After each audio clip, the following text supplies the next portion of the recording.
Okay, we're back from closed session. And we have a few action items. We're going to go right into that. Would someone please read, A is employment of staff. Would someone please read the motion? Thank you. I move that the employment of staff as presented be approved. Second.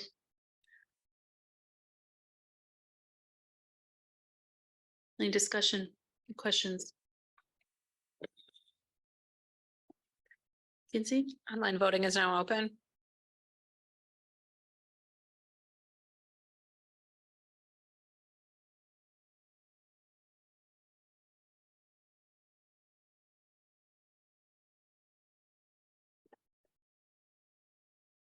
Are you guys all in the special board meeting? Did anything pop up? Mm-mm.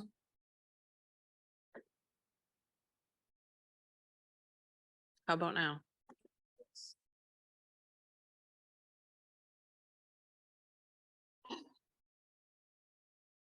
Oh, there it is. I got it now.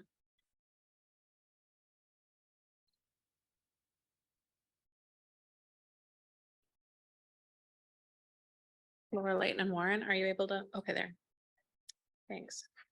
All votes have been entered and the motion is carried with all board members voting in favor. Okay, next is resignation of staff. Would someone please read the motion? I move that the resignation of staff as presented be approved. Second. Discussion or questions? Kinsey? Online voting is now open.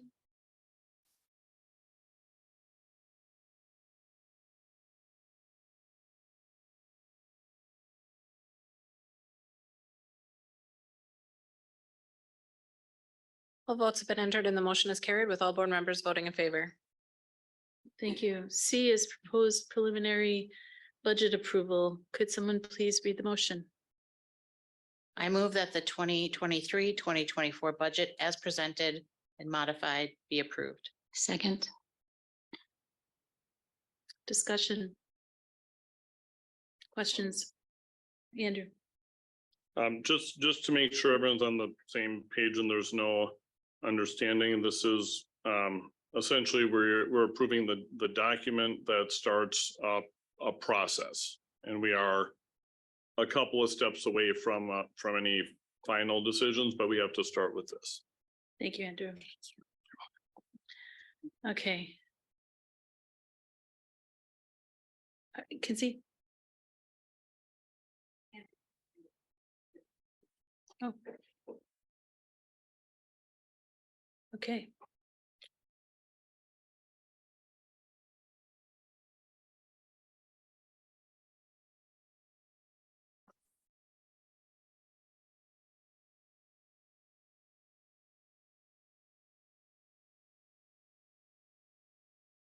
Welcome.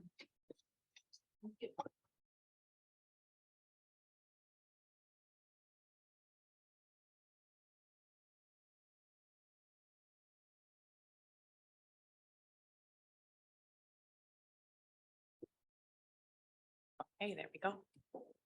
Good evening, everybody. So Sarah and I are here tonight to propose or to show you our proposed 23-24 budget. So this is one out of two meetings that we come before the board in October. Angie, could I just hit, could you guys introduce yourself? Just, Oh, we sure, know sure, sure. you, Sorry. we love you, but Yeah, not everyone is thanks. going to know you. Yep, Angela Robley. I am the Chief Financial Officer for the district. Sarah Noah, I'm the Executive Director of Finance for the district. Thank you. Proceed. Okay, so again, we'll be presenting the 23-24 budget to the board tonight. Again, this is one of two meetings, so we'll be back in on the 23rd for the public hearing with a few minor changes as we certify some numbers. And then that's when the board will formally adopt the budget and then also approve the levy. Next. Oh, sorry. It's it right there. It's like.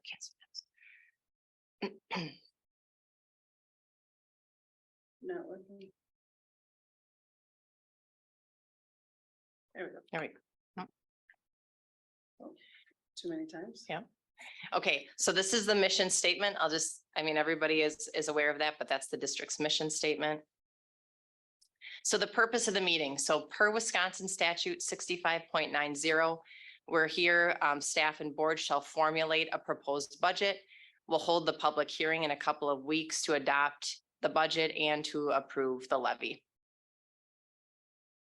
So the agenda for tonight. So we are going to be reviewing important factors for the budget process, which include that mill rate proposal, the student membership or the enrollment for students or student enrollment, property valuation, and then we'll give you a high level overview of our two largest funds, which is the general fund or Fund 10, and then special education Fund 27.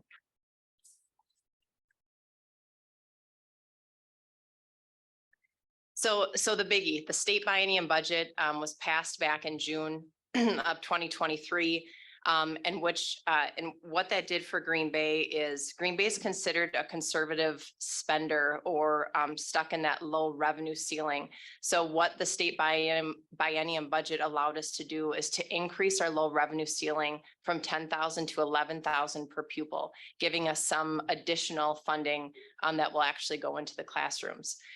So that 1,000 per pupil increase is for 23-24. And then we also will receive an increase of 325 per pupil in the 24-25 fiscal year. One thing that happened in this biennium budget was we did lose our high poverty aid of 1.147 million that the district had received for several years. So that now has been set to zero for the next 2 years. So we lost that revenue. ESSER funding. So in the current budget, there's approximately $36 million of revenues that are set aside for ESSER funding. A couple key points is that September 30th of 2024, we've been talking about that date for a long time and it's right around the corner. That is when all expenditures will need to be spent and then we'll claim all of those ESSER funds by December. So what that means for the district is we will claim 100% of those funds. If we didn't claim them, we would have to give that money back to the federal government. And that is not the plan at all. And it's not a savings to the taxpayers if we don't claim all of those funds. So that is the plan for the district to 100% claim those funds. Special education reimbursement also increased to an estimated 33%, which equates to about $1.5 million for the district. Something to note here is that the special education funding is a sum certain pot of money, which means that pot of money stays the same regardless of what the special education costs do across the state. So for example, if there are districts that claim more in special education, they'll get a little bit more, which would result in a little bit less for Green Bay and other districts because they take a little bit bigger piece of the pie. So we're not sure what that will actually equate to, but I am estimating that it'll be less than that 33%, but we'll find that out after the fiscal year ends. The revenue limit formula. So this is something that I try to present every time I'm in front of the board so everybody sees it because this is obviously a huge driver in the revenues that we receive as a district. So that revenue limit authority really is made up of state aid plus property taxes. And the reason why I have it up here today is because I want to talk about the difference between the current biennium budget and the last biennium budget. And here's why. So the last biennium budget did not give districts the authority to raise revenue. Essentially what they did was they input revenues into the equalized aid pot, which resulted in not additional money into the classrooms, but property tax relief. In the current state biennium budget, we are getting that revenue. We are able to raise funds or raise revenue. So our revenue limit authority is increasing by that $1,000 per pupil. But what's not happening is we didn't receive a proportionate amount of equalized aid to fully offset that authority of funding, which means we are going to see a slight increase in the mill rate in 23-24. So speaking of the mill rate, as you may recall, last year as a district, we had the lowest mill rate since 1984. This year, the budget does reflect a slight increase, as Angie mentioned, of 15 cents per $1,000 of property valuation, which would equate to $15 on a home valued at $100,000. The budget projection does indicate this is a one-time increase. It's due to the state providing the low spending districts like Green Bay the ability to raise revenue limit authority to $11,000 per pupil. However, the state did provide a 20% increase in the school levy tax credit, which is used to offset a portion of the school district's taxes and does vary based on property values. I don't know where those came from. Sorry about our slide. They didn't look like that earlier. Yeah. Regarding property values, the last 3 years have shown unprecedented increases in property values across the district, equalized property values to be specific. This year, values increased by an average of 8.85% across the district, which means that the average taxpayer will see an increase in the fair market value of their property. To remind you, the formula to calculate a district's mill rate is the total levy divided by the total equalized property value in the district. So when there's an increase in property value, there's more value for us to spread out the levy over. So that does help to keep the mill rate down a little bit.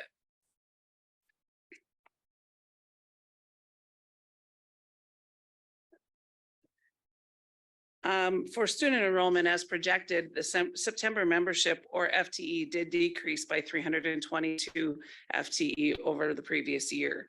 FTE is a major factor in the revenue limit formula because a 3-year rolling average is multiplied by the $11,000 to come up with the amount of revenue that the district receives for FTE from the state. As enrollment declines, then of course the revenue into the district will also continue to decrease over time.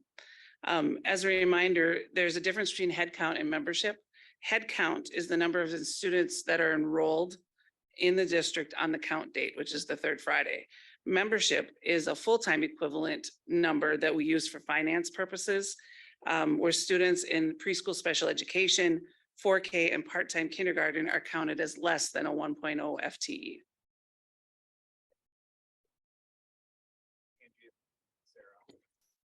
Going to start presenting because the computer said it. Okay, thank you.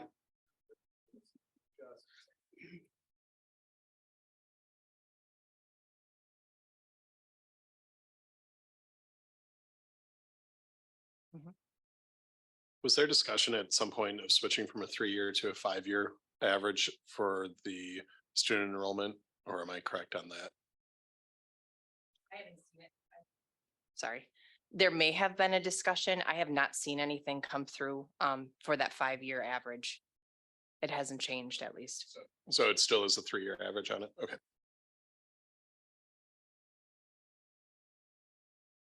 Yeah, so this graph shows the mill rate history since 2014-15.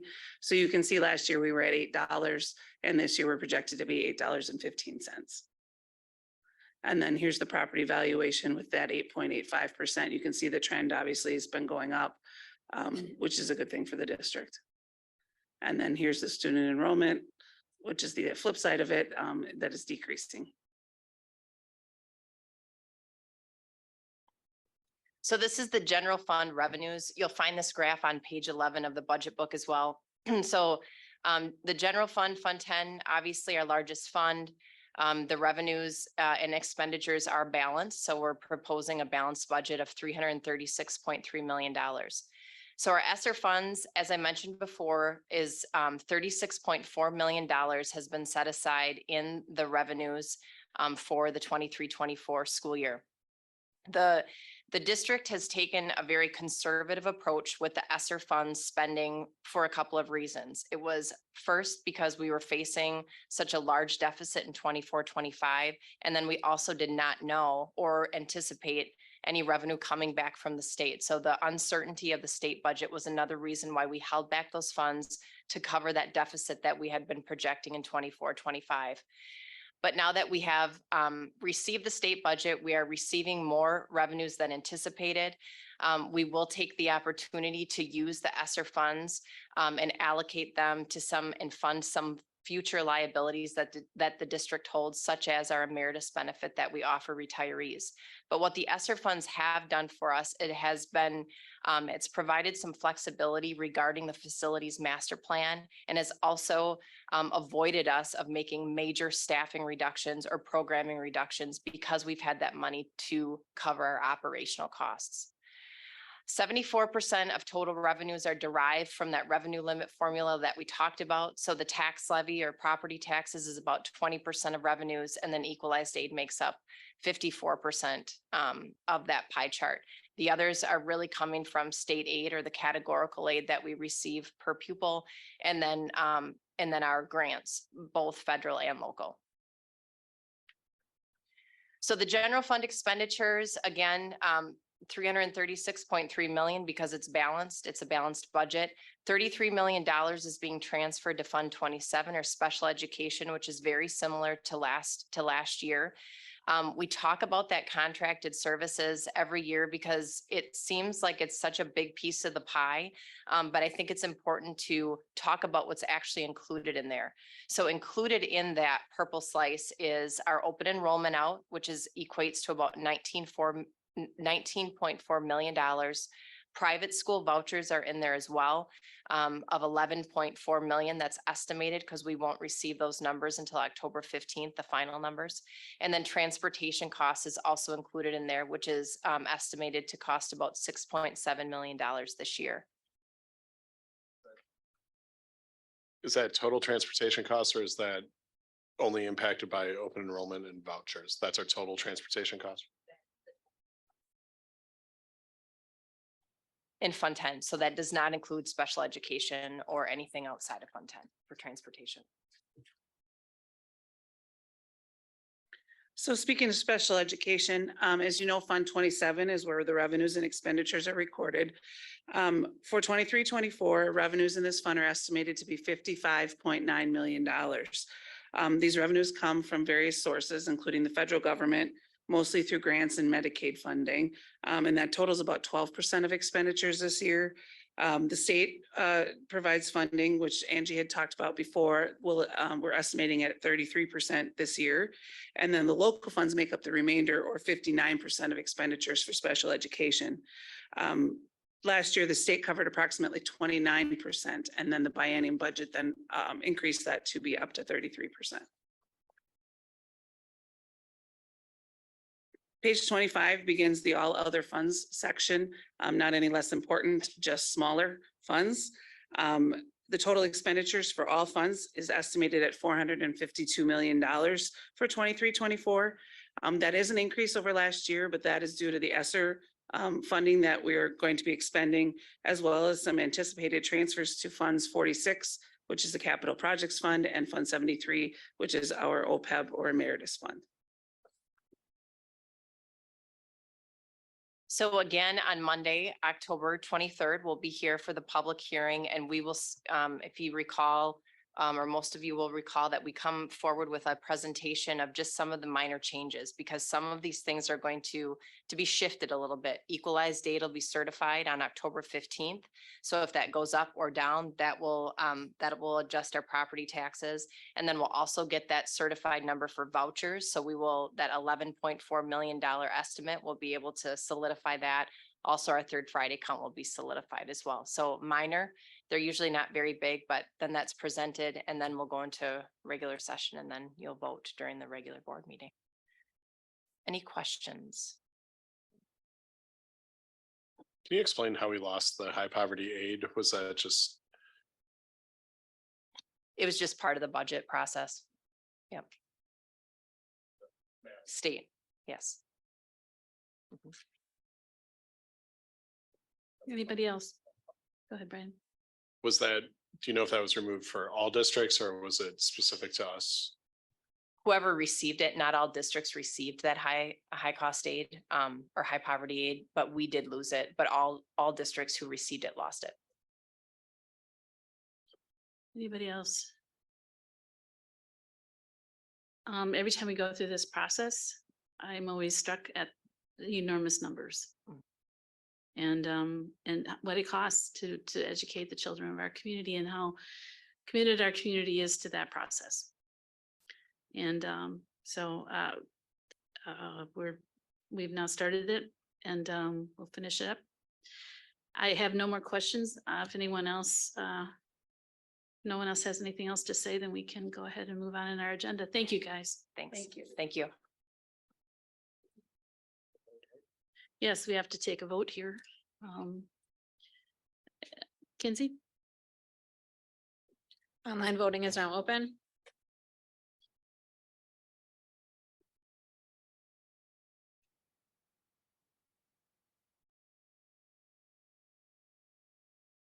All votes have been entered and the motion is carried with all board members voting in favor.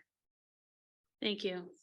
And our final action item is awarding of contract for Edison Auditorium General Contractor. Would someone please read the motion? I move that IEI General Contractors be awarded the bid for the Edison Middle School Auditorium renovation project in the amount of $595,000, 178, as presented, be approved. Second. Any questions or discussion? Kinsey?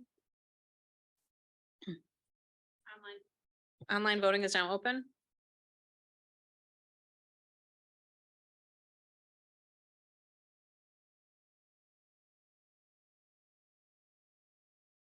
All votes have been entered and the motion is carried with all board members voting in favor. Okay, we're going to adjourn this meeting and go into our next. Do we need to have a separate recording? No. All right. What's that? I think, yes, I think we have to wait till 6. No?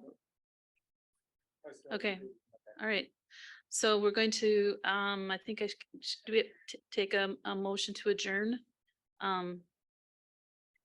Do we need to take a roll count, a roll?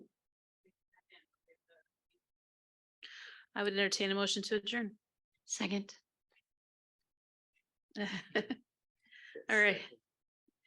All in favor? Aye. Aye. Aye. Opposed? Okay, we are adjourned and we're going to go immediately into our next meeting.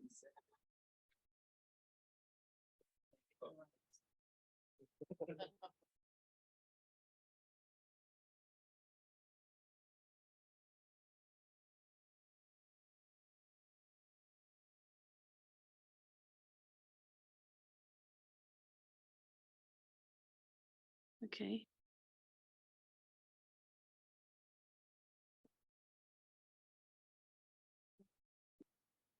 Hang on just a minute. I'm having a little problem with my computer.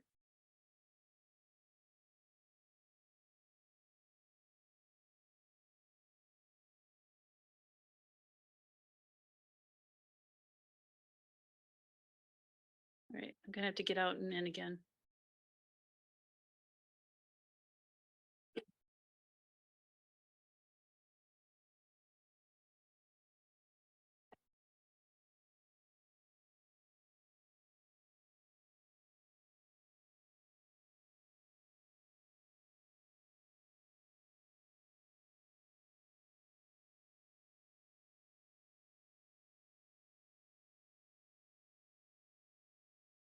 Okay, thank you for bearing with me there for a moment. All right, I'd like to welcome you all to our work session, and I would also like to say Happy Indigenous Peoples' Day. And we're going to start with a roll call. Lindsay? Mills, Here. Gerlach, Here.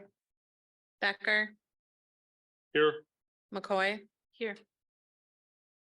Leighton and Warren, Here. Welch, Here. Lyerly. Here. Okay. The full board is here. We also are joined at the table by a member of our Intercity Student Council. Can you please go ahead and introduce yourself? Hi, I'm Viva Winkler. I'm the president of Intercity Student Council and I'm a senior at Southwest this year. Thank you. As always, feel free to speak up, ask questions. All right. The next item is our open forum. Do we have anyone who would like to speak?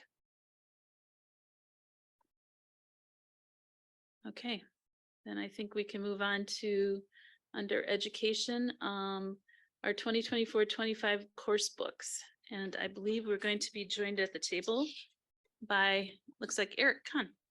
Greetings.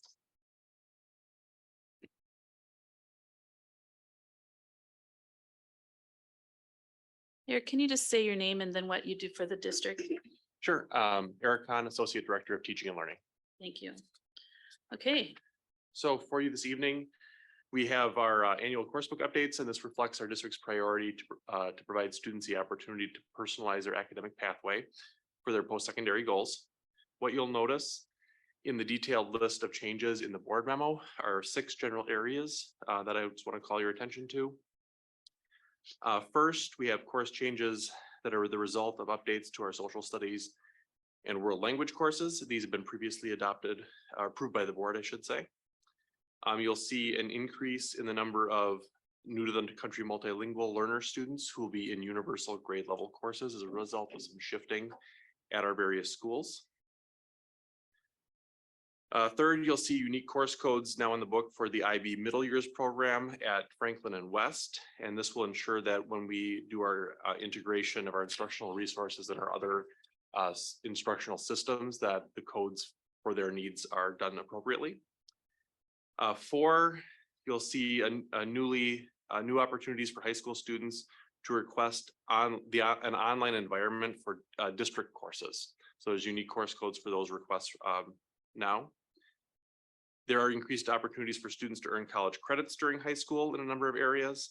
And then finally, we have a new section. We've taken all of our work-based learning options for students and we've compiled them into a single location. Just 2 clarifications for your reference. What you see in the course book are the course offerings that we provide in the district. Whether courses run is determined by a variety of factors, including student interest, the availability of faculty that have the necessary credentials, as well as facility requirements. And then lastly, we always are continuing to work on the design, formatting, and wordsmithing of the course book. So what you see is the draft, and the final version will be ready for print at the end of the month. So I'm happy to answer any questions you have.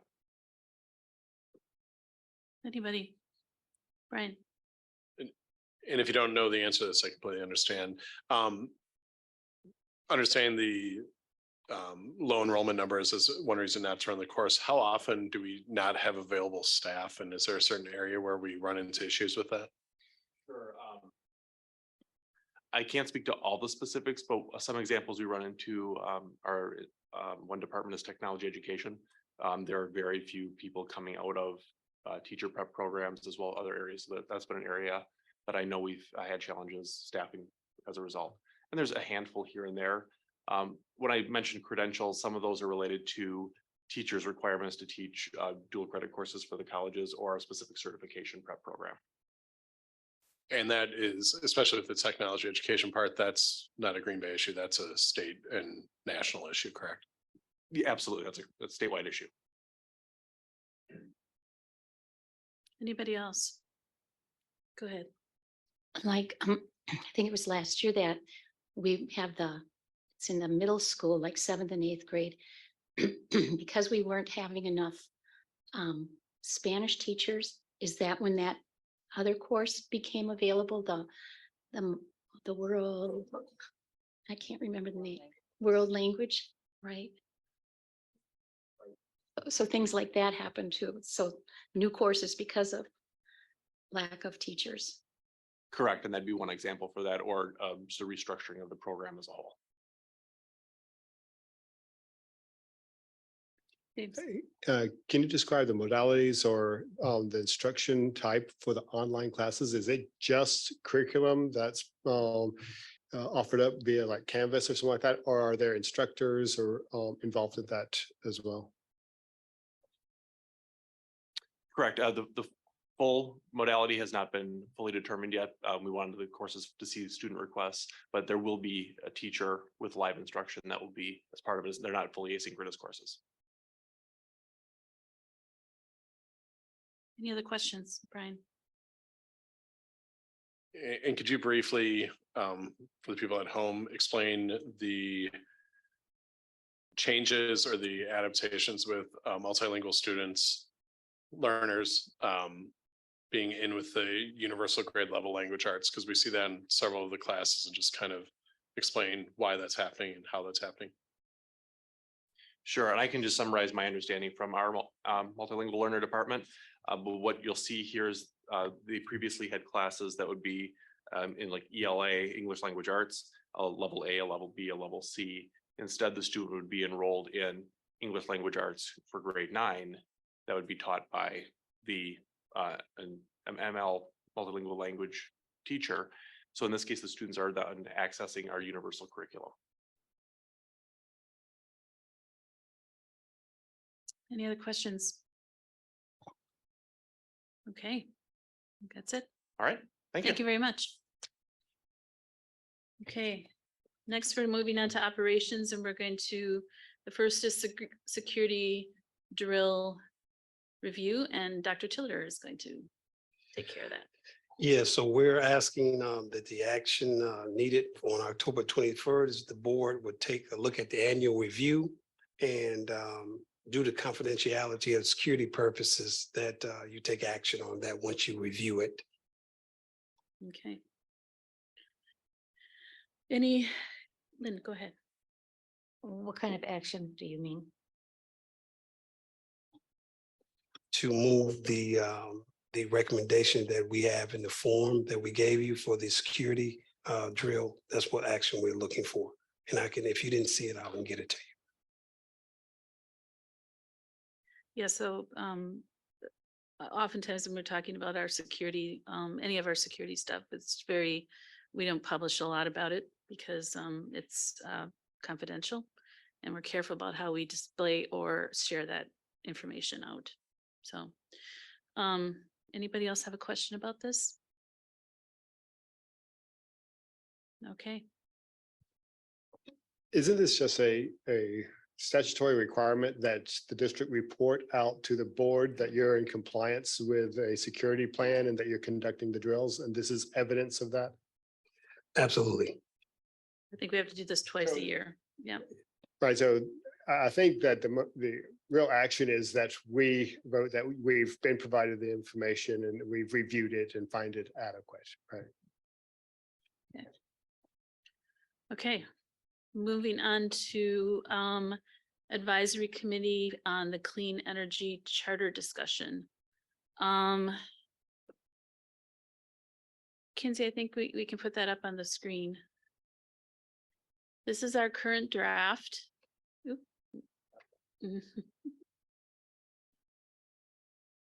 Are there hard copies or? No, it's just, oh, do you have? That's We do have hard copies. Excellent. So Lynn Lynn was in charge of drafting this and she and Brian had some input into it and another staff member. This is our current draft. A lot of people have had a chance to look at this. Again, this is draft form, as you can see. We're going to be voting on this on the 25th.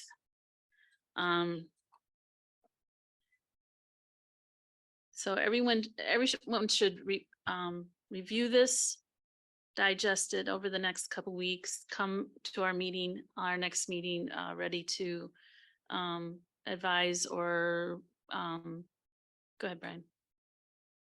Because this is just being presented now, any modifications would be voted on at the next meeting, correct? Yes. But I think we'll be adopting it as well. Yeah.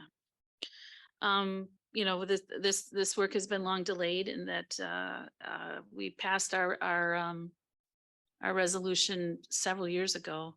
And we're finally, because of COVID, this got kind of off track, but it's time to take it up again. And in order to do that, we need to put this advisory committee together. And now that we have a policy that governs that, we have to have a charter, and this is our charter. Go ahead. First of all, I would like to thank Lynn for working so Yes. hard on this. It's a lot of work. Yeah. I mean, think of how we worked all that other one. But anyway, if we do have any questions or any suggestions, are we free to talk to Lynn or do we have to wait until next session? You can definitely talk to Lynn, Okay, but you can bring them. No? I didn't think so. Okay. All right. So bring your suggestions to the next meeting. Okay. Yeah, and we'll hash it out then. And Kinsey can hopefully be able to make any changes that we propose and vote on. But for now, this is what we have. So go ahead, James. Lynn, you put a lot of work into this and is it reasonable or are you prepared without reading verbatim to just highlight key or important concepts per section that you would want us to review and make sure that we are in, you have consensus around so that to kind of direct our activities over the next couple of weeks? I would appreciate that. I don't know if anyone else would, but. Absolutely. Okay.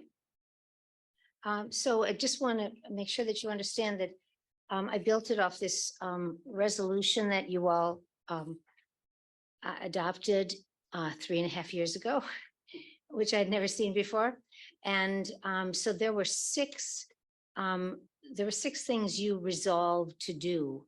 The sixth one was to have a staff position designated to help with this. The fifth one was to form a committee, which is what we're doing with this charter. And then the first four are the ones that go with those goals at the beginning. So if you look at the purpose, that reflects those four goals. So the purpose is to serve as an advisory to the board. And there were 4 resolutions you adopted, and each goal matches one. So the first one is about having a long-term plan. The second one, and I want to call your attention to the fact that there has been some concern by the legal department about number 2 and number 4. So you want to look carefully and make sure that this is okay. Review of the district wellness policy to consider inclusion of the effects of climate on staff and student health. I took that right from the resolution, but maybe that's not supposed to be. The third one is about those goals that you set for 2035, 2040, and 2050. And then the fourth one is about getting advice from the committee if we decide to invest in future clean energy and energy efficiency projects. So that's what the 4 goals are. That's the purpose of the committee. And then membership. Oh, by the way, I should say that I did have a subject matter expert. I certainly didn't do this myself. I went to one of the authors of the original resolution, Ned Dorf, and asked him to help me with this. So that was a lot of fun since he was my student many, many years ago. So membership, then we just recommended 9, not fewer than 9, not more than 11. That's something for you to think about, whether you want to do that. We wanted to clearly say that it is a standing committee. This is not a short-term committee, a standing committee. It's uncompensated. And we were thinking individual membership for 2 years. Some people will hopefully stay with it. Certainly some people will want to stop after 2 years. Brian had a very good point that he just mentioned to me in the last day or two, that we might want to consider setting it up right from the start so that not everybody will turn over at the same time. That's always a good idea. And then, of course, the assumption is that there'll be an application process and that the president, in consultation with the superintendent, will come up with a pool of applicants and some possible, what do we want to say? Alternates, if necessary. So we came up with these qualifications. You can read the bullet points. I think they're kind of practical. And then we added a couple desirable ones. And the nomination process, again, this is something I came up with. Ned reviewed it. He thought it was good, but maybe you want to look at it and see if these are exactly the things you would want to put on the application. I don't know. And then the assumption is that every 2 years, you might have to do this again. I don't know. The authority, I guess that's kind of built in. I didn't do much with that. Resolution, the resolution. And so you see the 3 bullet points under authority. They are to submit recommendations for action. They are to address the board and answer questions, and they're to monitor progress and recommend adjustments. And then the specific responsibilities, I won't read all that to you. And then the limitations, of course, I had to ask Melissa to fill that all in. I wouldn't have a clue. These are the rules and the policies that impact this. And then I think it's important under district resources at the bottom of the page to note that It says the superintendent will designate a staff member to coordinate and work with the committee, and that's something I don't think we had in the last one. We set for a timeline that in meetings that we recommend meeting every other month, but that's something that the committee itself will have to decide, I think. And then Ned felt very strongly that after every meeting, there should be an opportunity to report to the board. So that's it. When you say report to the board, do you mean like have them come to the board meeting and be on the agenda to report out? I think that's what he was thinking. Okay, all right, great. All right. Anybody have questions? Go ahead, Andrew. I love everything content wise. I have one technical point that I'll want to just throw out there and have it, for discussion and maybe a small change in 2 weeks.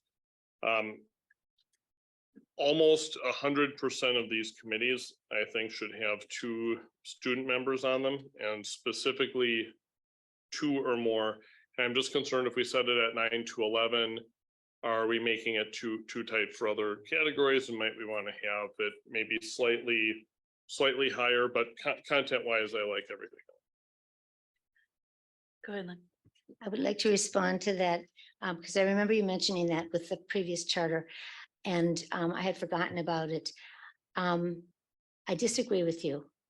I believe that these committees should be made up of people who have the expertise and the experience and the knowledge to really lend good advice to the committee or to the board. And I think that it makes us feel good to include students, but I don't think that is strategically wise.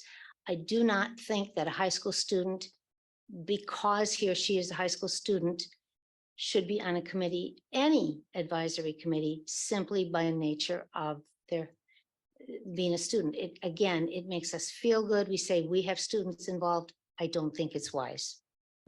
Go ahead, Andrew. So you might not know the range of students we've had over the years, including Nolan Smith Caprosi, who went to Yale on a full scholarship from West, including former Natural Resources Secretary Caleb Frostman, and others. I'll stick to the historical ones that you may not know that were before your time.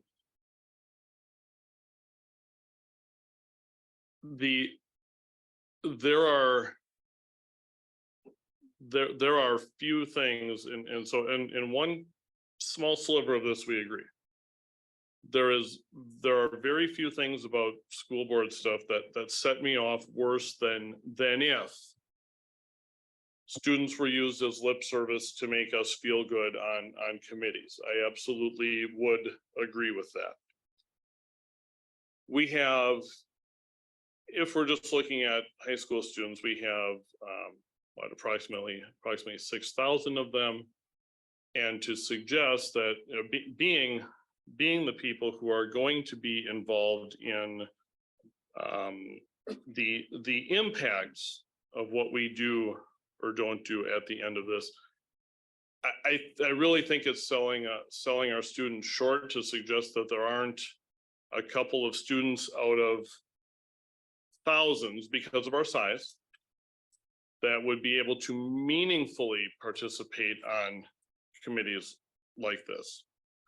And if I didn't think it was meaningful, and if I didn't think we had the size to find meaningful participation, then I would not want to do it just to feel good. In fact, there are times that I have felt that we were doing something like that just to make people feel good, and I said so. And I just think we have enough students here that any of these can have meaningful student input on them. And I guess I think that as advisory committees to the board, part of the value of them, in addition to just students, is probably having some experts and some for lack of a better word, everyday folks on it. I'm not suggesting that we sacrifice membership, which is why perhaps I think we should have a few more, but I'm certain that there are a couple of high school students who would be well qualified to meaningfully participate here. Go ahead, Brian. Andrew, I agree with you. I think that it's definitely a spot that students are going to have the most vested interest in on this, just by biggest impact as we all get older and move on with that. Looking at the member qualifications, I don't see anything that excludes them. And I think that there's certain spots in there that include them on there. And I would be all in favor of increasing it, not necessarily carving out a spot for them, but making sure that that is noted as a possibility on there. And I would fully support a student that's showing vested interest on it. I agree with your thoughts on it. And I would also be open to the idea of a dedicated seat to a student on there. But I think that we have a little bit on here where there's nothing excluding them. So I guess it would be up to the board as to whether we have a seat saved specifically for the students, which I could be in favor of, but maybe looking at expanding it or room for thought for us as we look in 2 weeks. What I'm kind of hoping is that with time, as this committee gets its feet under itself, that we can establish strong ties with our student groups and maybe even have a student subcommittee, and that student participation through curriculum, or I don't know what, like I feel like we could get super creative with students on this particular subject. That's all in the future, once it's established and kind of, is working well, but I've always imagined this as having and not just high school kids, like all ages, like might be able to hook into this committee, into this work, into this process, and see how that bears fruit district-wide. So I'm hoping in the future that might happen. So hang on, just okay, go ahead, Andrew. So Andrew, would it be to your liking? Because I agree with you both, right? I have this sense that over time, if you say there has to be 2 students on the committee, 2 years, 3 years from now, it may just be seen as, hey, we need someone to participate and turn into something that slips slowly into, just less meaningful. But given a standard application process, can we put into the charter that given everything equal, that we will show preference towards student participation? When you have, individuals that are interested, but don't have specific skills that make them fall into the category of an expert. We have students, we have other adults that we would introduce the concept of preference towards student participation. So first of all, I will almost certainly vote no on the list if there aren't two students on. There's a reason it's 2. It's not because I feel a strong need that 20% of a committee needs to be students. There are certain things about scheduling, and I've seen this when we've had school start time in other committees, that there's 2 things. First of all, there's likely more conflicts. Adults on committees may have, although the student attendance on committees has tended to be pretty much right on par with the adults, I think tend to be about 80%. But I think it's very important to have a guarantee. It virtually guarantees that there's 1 student available in the discussion if there's an event or something comes up, or and so forth. And the other thing is that even with the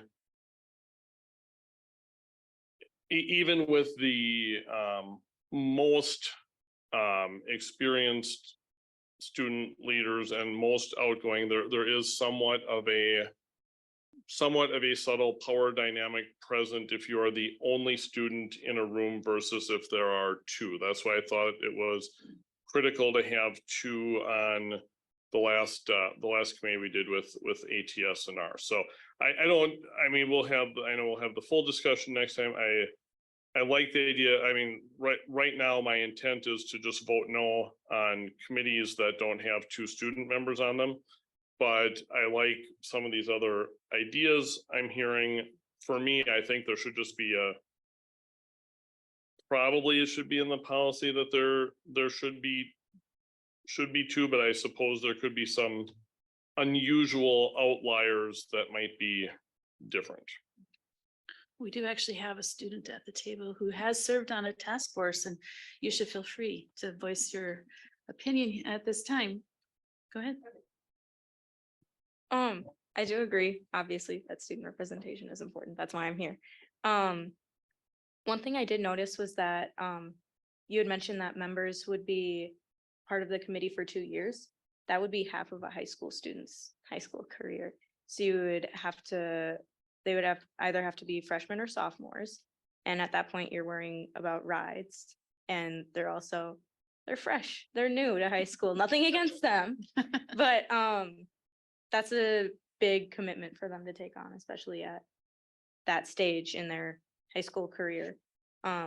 So I see both sides. And I don't want to say that there shouldn't be students, but also just keeping in mind, like, I liked your idea of like a subcommittee, or like even just partnering with like clubs at individual high schools of like each high school should have like a energy conservation club. And then the committee can meet with that club like once a month or something and have those conversations so that we do get that student representation, but it's not a 2-year commitment. I never thought of that, but that's a completely practical way of approaching that. It won't work. To have a 2-year commitment will be a lot to ask of a student. So thank you. Thank you for sharing that. Andrew.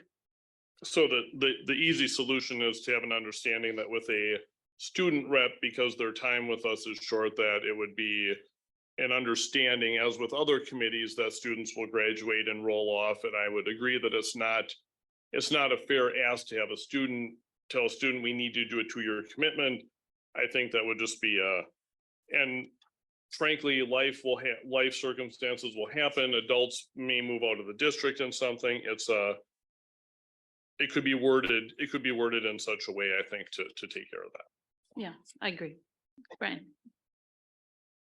Some of the ideas I want to propose, and I agree with what you're saying on that, is, and Lynn had mentioned it briefly, of giving the option of a 1-year to a 2-year appointment, and possibly even stressing that half the initial committee is a 1-year appointment with the option to renew to a 2-year, just so we don't have that flip of losing a whole board. And I think that would be a great opportunity for students to jump in as well. So when we look at the expectations with that, if we can tie it in somehow in the policy. The other comments, and you brought up a good point with rides and transportation and making sure that students are available there. If we can set up some sort of policy that the meeting dates are established far enough ahead of time that when people know they're coming onto these committees, this is a set time that you're looking at meetings. So when we run for school board, we know they're on such and such dates on there and get that opportunity there. The students and anyone else that we are looking at recruiting for this or selecting are probably pretty busy people in the community. And if we can say, these are the dates we're planning on meeting, I think our ability to recruit people is going to be stronger with it. So it won't be easy to find a time like that, because like what you said, the people who are going to be on these committees are busy people. So scheduling will be a nightmare. I'm assuming, right. But we can, but not. So impossible. if I'm sorry to talk over you on that. Okay. If we say these are when our meetings are being set, can you help us on this committee? And if we look at that on an ongoing basis for our charters, I think that while it sounds like it's constricting it, it's actually opening it up more so people can look at their calendars and say either I can move this or this is now written in, as opposed to we'll set the date the next meeting Okay. to go with it. All right. Go ahead, Nancy. Plus we have virtual now. True. I hadn't really thought about that. Right. The other thing I'd like to present is an idea that I'll bring up next week or next meeting is spreading it out a little bit for appointments. So allowing for our committees, either the board president or a board member designated by the president to bring forth the names for nominations. I think it helps out with if you have a specific interest of being able to look at this and it still goes to the board for approval and it goes to the superintendent for reference, but it takes a little bit off the president's plate and it also just kind of gets a little bit more involvement from board members able to assist with that. So I plan on bringing that forward next time. Okay. Anybody else? Go ahead, Lynn. I think that's a good idea. I do think we would have to change policy 185 because it very specifically says the board president. Because when James was doing the last charter, I was going to propose that. And then I was told, no, it doesn't go with policy 185. Our new, I mean, these advisory committees and charters are testing that new policy right now because it's such a new policy. So, yeah, I mean, that it does very specifically say that. So anyway, but we can talk, we have a couple weeks. We think about this, but I feel like we're making some progress on this and I'm really excited to finally be doing this as a board and as a district. And I see all kinds of potential for student involvement, student buy-in and creativity. So, okay, is there any other questions? Are there any other questions, I should say? Okay, then we're going to move on to referendum updates. And that would be Josh. As always, this is my favorite part of our meetings. Good evening. Not a whole lot to share since your last board meeting. The big one is that you just approved the general contractor for the Edison Auditorium. We did on Saturday have the opportunity to see the marching band showcase on the new field at Preble. I know many of you were there. I know Viva was there as the drum major of Southwest. You may have noticed the track is not quite as far along as we'd like. It's about a third done. Ran into some weather issues and now we have to wait until it's dry and over 50. And so that's going to be a little bit slow going. Or it's slower than we were hoping. But another piece of good news is that same marching band showcase will be at the new West High School Stadium next year. So we're anticipating breaking ground on that in April with completion by August. We'll work around the spring sports. We had a very positive meeting with the city of Green Bay, both the mayor and the director of parks, as we reviewed a conceptual plan for the West High School site, which as you'll recall is on city property. The mayor and the director of parks affirmed that it met their vision. They had no major concerns, which is great. The biggest unknown we're currently working through is there are some rather large cell towers running through the existing bleachers and the associated equipment there. Those are being leased by the city. And that equipment will need to be relocated in order for us to execute the vision there at West High School.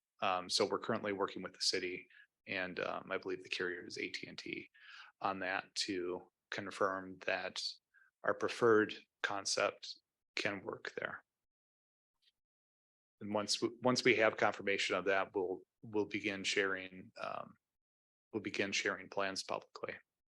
Is that a big deal to move that? Honestly, we don't know. The city's never done it before. We've never done it before. It does look like at least one of the poles is abandoned and we're hoping so. It's basically just serving as a football lighting pole, which of course, we would put up our own slightly less heavy duty poles for lights. But the one on the south end of the bleachers is pretty clearly still in use. Can I ask you a question about the stands at Southwest? No, I'm sorry, the stands at Preble. Are those going to be a complete do-over? Like, are those coming down and being rebuilt? When will that start? Or maybe you don't know yet? Oh, yeah, that'll start. We're going to start taking those down on October 27th. Okay, The new grandstands and press box will be going in this fall, along with the footings for the new concession stand. And then closer to this after spring sports, that's when we'll complete the final phase, building out that concession stand and pouring out the final plaza. will they be able to do track in the spring? Yes, they will be able to do track in the spring. That's why we're pushing so hard to get the track done here in the fall, because if we miss the window of weather here, then we're into April, May before we can start getting that track surface on, which would impact the track season. Yeah, track starts in March, usually. Okay, I was just wondering if those stands could still be done yet this year, so I wasn't sure. They will be done by the spring. Sitting in them over at the marching band showcase, they need replacement. So, Andrew. So it's great to hear that we have a date for West to be there, and that there'd be the opportunity to have the marching showcase at West. That will be wonderful, and I think they would be up for it naturally, I think anyways, and now they'll be on their new field. Was there anything, and this might be confusion about other items on the agenda? I just had one anecdotal comment about, I heard West got delayed again, but there's no delay. It's ready to go for its, whatever delays already happened, and that's why it is next year, but it will be there next fall. Yeah, it'll be there next fall, and it will be there complete next fall. So you'll note that Preble is finishing up probably about the same time, right? Just because of how we were able to approach that project, building inside out. We cannot build inside out at West, as I've explained here before. But they'll both be completed at around the same time. And then also, what is the, do we have some additional status and dates on the West weight room? It's not finalized yet, but I believe we're looking at November 1st as the day for the official groundbreaking. Now we have broken ground in many senses already, in not very visible ones, but things like soil testing and boring out cores out of the ground and things like that. But the ceremony is looking to be somewhere around that November 1st, I believe. And then what kind of estimated range of completion dates might we be looking at if the groundbreaking is in November, the official one? That one will have to go into summer. I don't know how. And the reason is because of the impact on HVAC systems, right? There are some things that we just can't do with the school in session. I'm not sure yet to what extent we might be able to take occupancy before those final steps are completed. I don't have that information at this time. Anybody else? Great. Thanks, Josh. All right, we're going to move on now to updates on number 6 is update on board resolution related to the facility master planning task force recommendations pertaining to Tank Elementary, and Dr. Tiller will be covering that. So board members, we're asking action for the October 23rd board meeting. The district is recommending the consolidation of Tank with Lincoln Elementary beginning the 2024-25 school year. We found out that Fort was not feasible. We will require an addition to Fort. Lincoln is 43% at capacity. all of Tank would fit into Lincoln.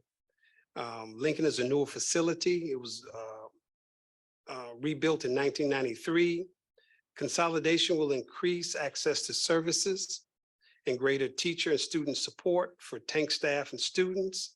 And rather than split at the middle school, Tank and Lincoln students would collectively attend Franklin and then go to West.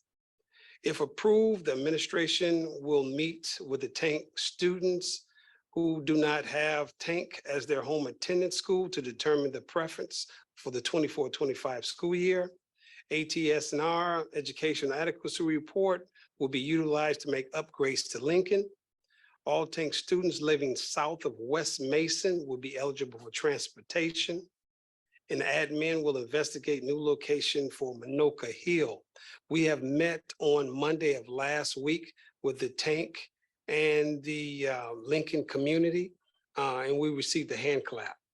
So they're ready to go because they worked with the Lincoln staff over the summer school. So that was an easy move with them, and they was excited to move to a newer facility.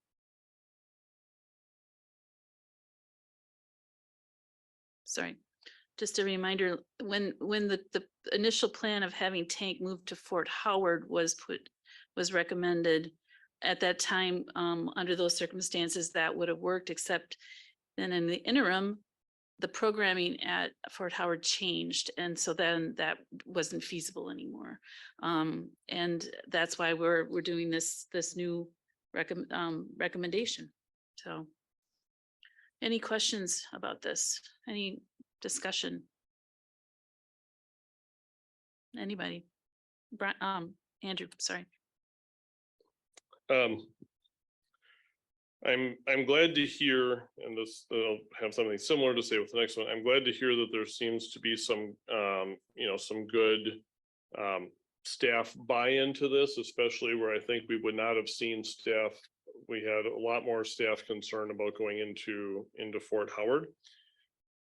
For me, I do have some hesitancy about the concept of a building change being made without a school community having the entirety of an academic year to process through that.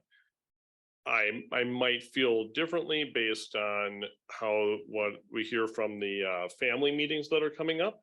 I mean, if we have a staff that's interested in moving to Lincoln for the beginning of the next school year, and we have families that strong majority are interested, well, then I have less to worry about. But I do think there is some kind of value in giving people a chance to process and work through and to have a full year. It's not, and if this was December, I would say, might be saying, sorry, I love this plan, but that's clearly not enough time. Here, if the families are okay with it, and I could even see myself possibly being able to support one, but not other ones, depending where it's going. But I think that it's important to have people have a chance to work through that. And I think it improves the situation for the Week community that they have essentially an entire academic year to prepare for change. Okay. James. Oh, I understand, Andrew. I would just want to remind everyone that the original resolution concerning Tank was offered on June 5th, which is an entire academic year. And it was tabled for a change of building, but not change in concept. So I believe that the Tank community has been aware of a pending building change since June 5th. I recognizing that this is the first time we've discussed the alternative, right? But I just want to make sure that everyone understands we're trying hard to give ample consideration and time for these populations to understand the change. But I just want to recall that, to your point, the second alternative plan that we're going to talk about tonight falls into a different category for me because I think it's completely novel. But Tank, I think, has been on the table. Anybody? Go ahead, Andrew. So I don't disagree, although I think at some point when a certain amount of time passes, a community might think that they've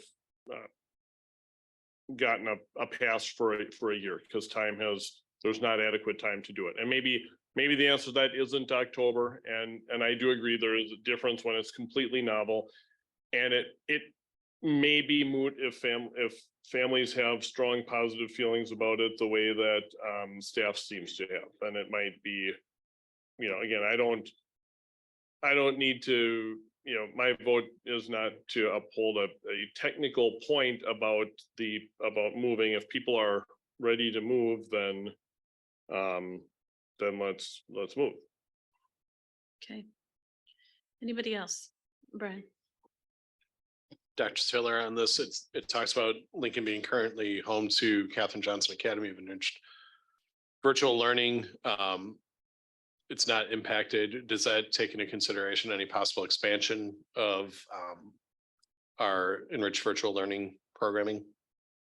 Not expansion, but they will move with them as well.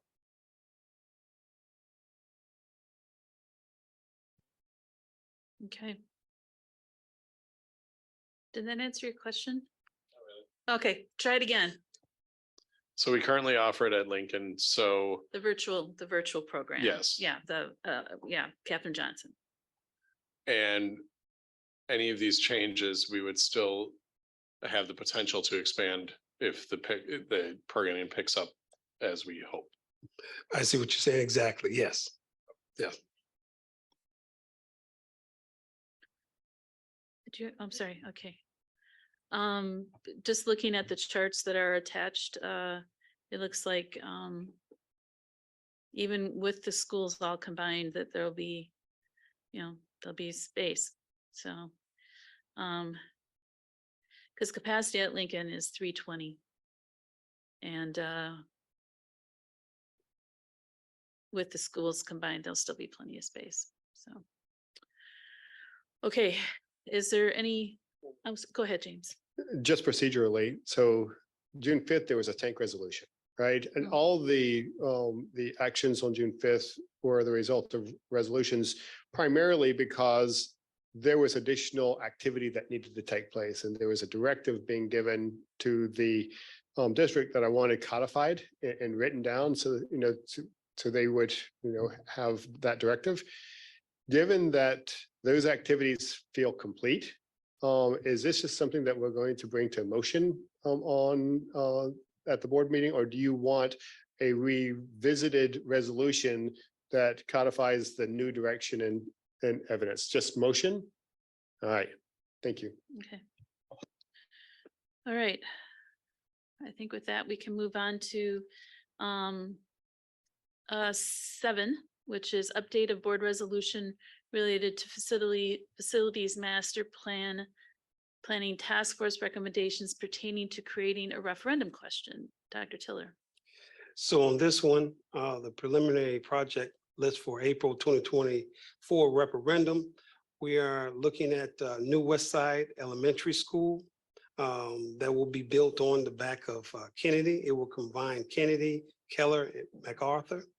We're looking at building renovations, security upgrades to entrances, auditorium at Red Smith, Lombardi Commons and kitchen expansion to address overcrowding, replace all remaining chalkboards with markup boards in the schools, address ADA issues at various schools, and deferred maintenance with some schools.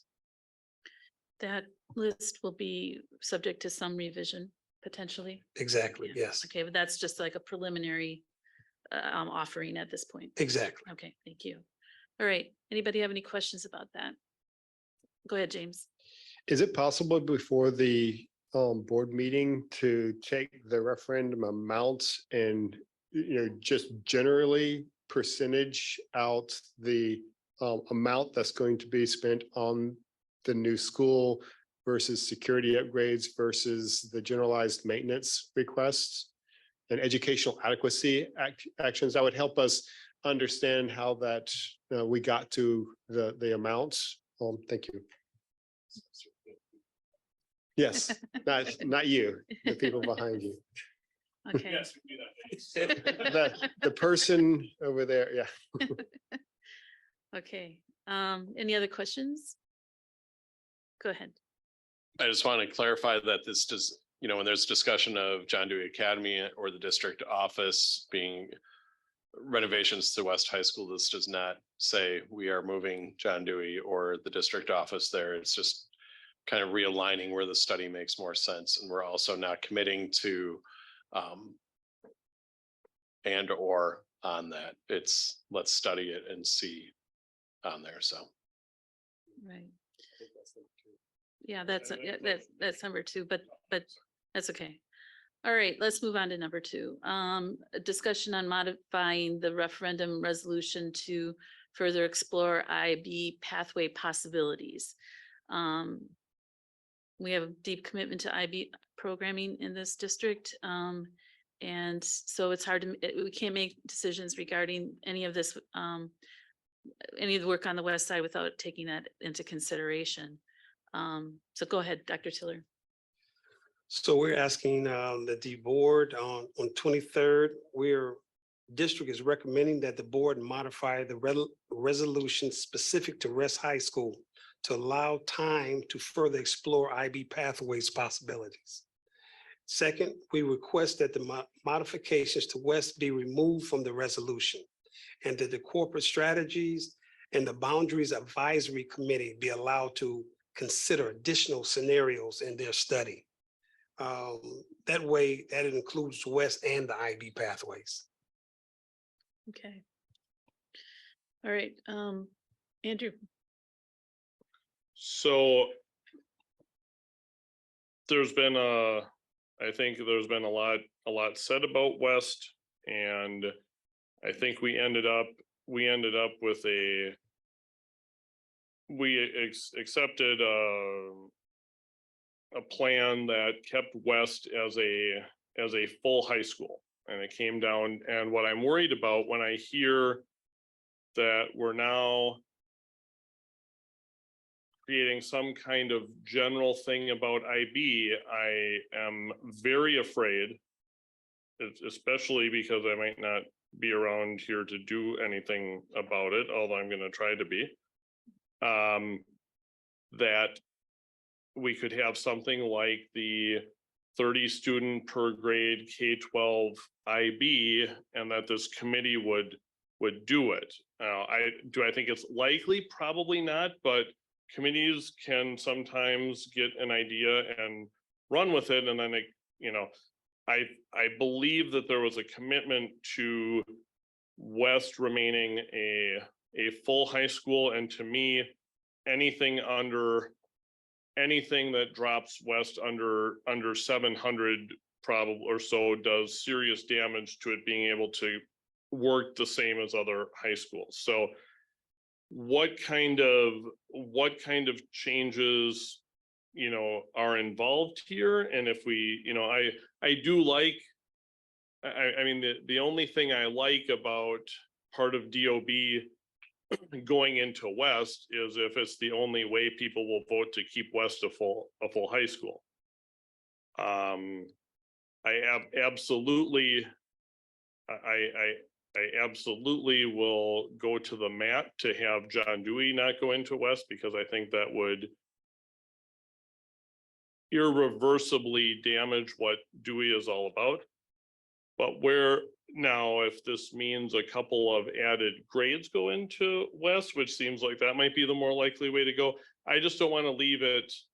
I don't want to leave the West community on the fence here thinking, oh, in a few years, we might get anything from you're going to be a full high school to you're going to be, you're going to have a 450 in your high school. So. I think that what staff is asking for, please correct me if I'm wrong, is more time to strengthen our IB pathways that would definitely benefit the population at West and hopefully grow it. At this particular time, no one mentioned about West not being full. Yeah.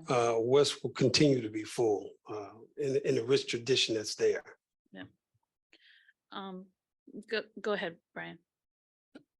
Andrew, I think I understand what you're saying with that, and I want to bring up two key points. In Green Bay, outside of probably because of enrollment numbers, students have that opportunity to go to the majority of our high schools with open enrollment, and well, not open enrollment, but intra-district enrollment. I think that's what it's called with it. And I think by continue our investment in the IB program, that gives us the opportunity to promote it with it and keep the students in there. I also think that we need to make sure we're using space where we can. And I think that's one of the key points of the discussion of moving DOB into there at some point so we can utilize the space we've got in the district. I agree. I want to see it as a high school, but I'm not going to say we're not going to see other people in the building as well. And I don't know if that's even what you're intending with it or your point on it. So James? Two things. I think at our last meeting this time it's you, right? At our last meeting, we, in discussion about the advisory committee charter, Andrew, you and I had a spirited discussion about the scope of that committee and what they are permitted to do. And to the district, we decided that that committee was not permitted to come up with scenarios on their own. They could plan boundaries for scenarios that we or the district provide to them. So we had to provide, we approved their investigation. So I think that's the control I appreciate. But what I also see in this is if we say yes to this, we are basically ceasing all activity against the John Dewey and the DOB referendum question because we're taking it out, right?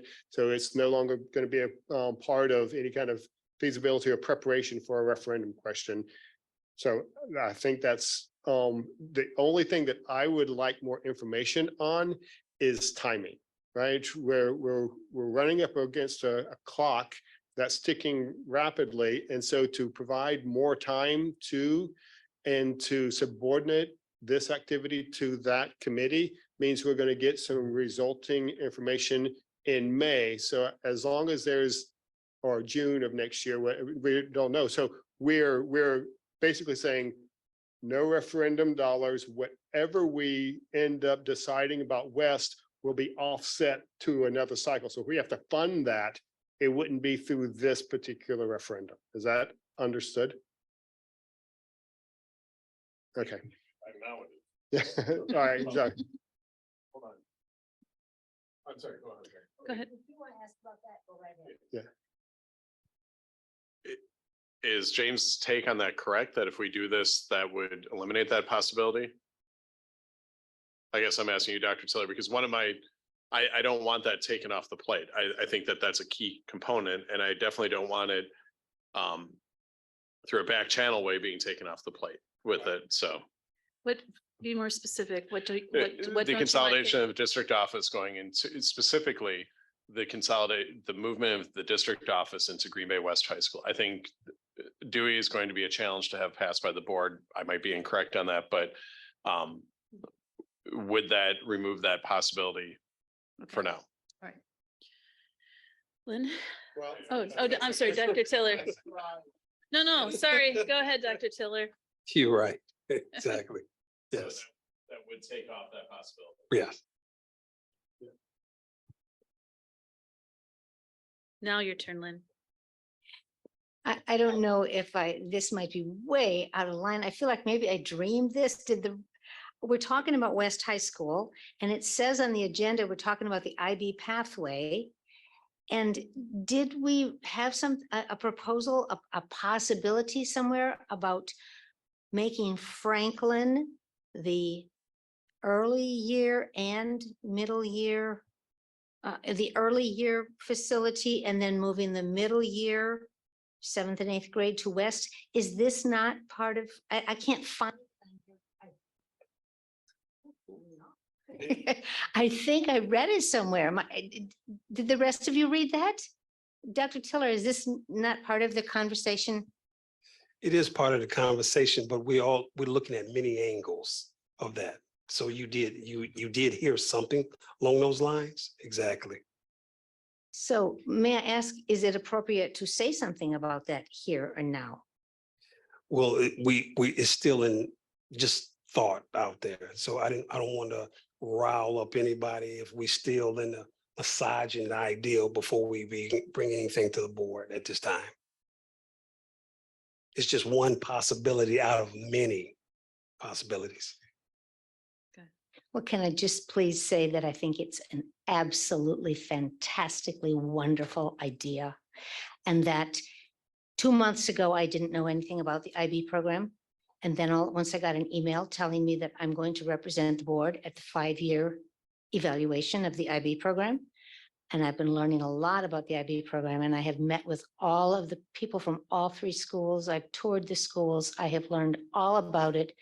It's a wonderful, wonderful idea. Please pursue it. Thank you.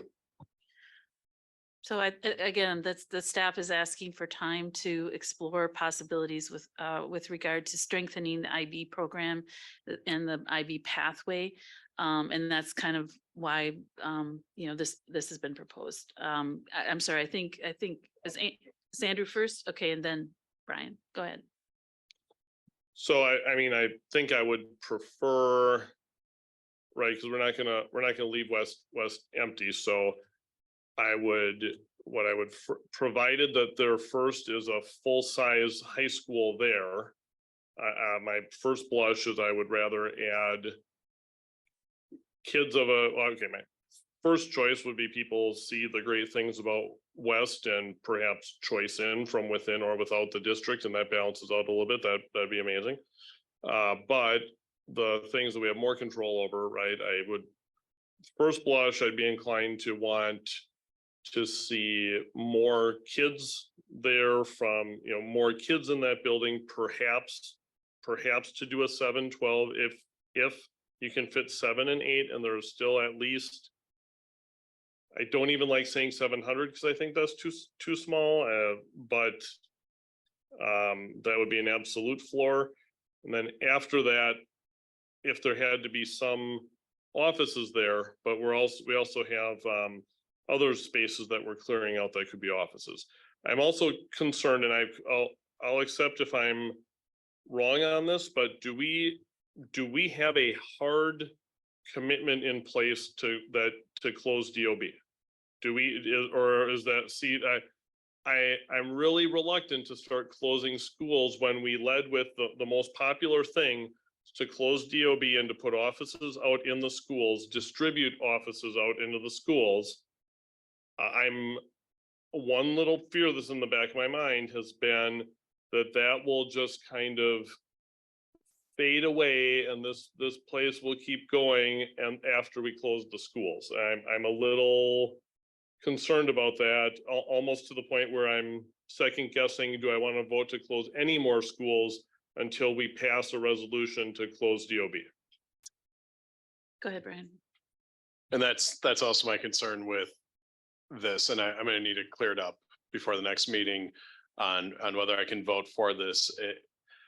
I think that we need to either come up with a resolution at some point to disperse DOB and have that as an up or down vote within the board of where our goal is on that. And I think that's the next moving piece. And I agree with you, Andrew, and I'm concerned with if we pass this now, that takes away any opportunity to use referendum money to retrofit any building, specifically West High School, to take some of the staff to make sure that we are having a full building. And Andrew, I fully appreciate what you're saying with having with students. Obviously, I'd like to have more students in it, but utilizing the space, because this, as Andrew has mentioned, seems to be a fairly popular opinion. And I think that we need to look at it as a board, whether we're moving forward on that or not. And I think it's directly tied into the referendum part of it. So I have some concerns on that. So James.